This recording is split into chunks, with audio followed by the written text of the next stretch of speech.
Thank you very much. My name is Tim McGuire. I'm the Executive Director of the Michigan Association of Counties.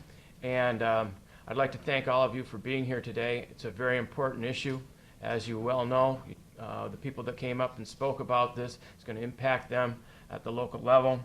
The key point for us is to work with the legislature, solving this issue, and working on and making sure that if there are replacement revenues, that they are guaranteed.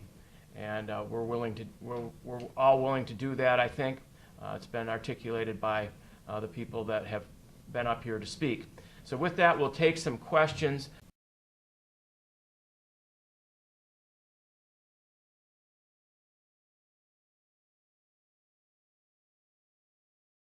From our staff answer. Hi, Deena Bosworth, Michigan Association of Counties. It's a very good question, and a question that we actually anticipated. I think that the point that everyone here is trying to make is that this is a decision of the governor and the legislature to make a change in their tax policy. We are very happy with having a very stable revenue source. Personal property tax is not something that gets filtered through the state. And so therefore, our communities can rely on that funding without threats of cuts from the legislature, without broken promises for things that they're supposed to fund. And so our focus is a guaranteed revenue replacement if they choose to make a tax policy change.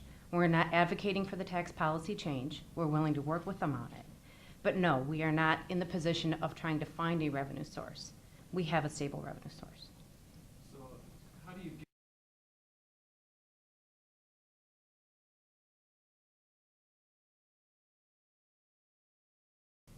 Honestly, the only way to guarantee revenue is through a constitutional amendment or perhaps, a Supreme Court decision that holds them to something. But there have been numerous statutory promises for funding that have not been kept.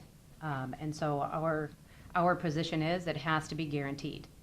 And there is no other way of really guaranteeing it other than a constitutional amendment, allowing us to collect it ourselves like we do now. Where we have the control over it, or, a Supreme Court decision, which is a long time in the making.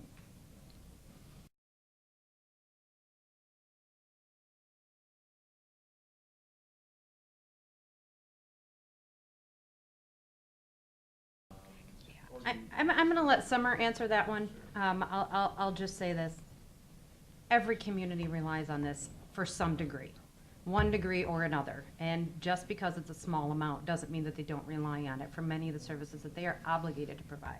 But I'll let Summer address that more. Yeah, we obviously just went through this with the EBIP statutory revenue sharing program, where any community under, I think they settled on 4,500 was the end result, no longer received or was able to receive funding.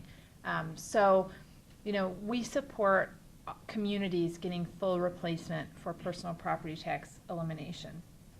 If they choose to put forth a proposal that cuts off those below a certain amount, that's certainly in their prerogative to do that, but our position is that every community should be allowed this. And our concern going forward is if this is sort of a consistent policy where anyone who gets below a certain amount is sort of cut off or not considered, could you potentially be hitting those same communities? And so, they're no longer getting this amount in revenue sharing, they're no longer getting this amount in personal property tax. And, for a community that has a very small budget, that could end up becoming a very big deal in a short amount of time.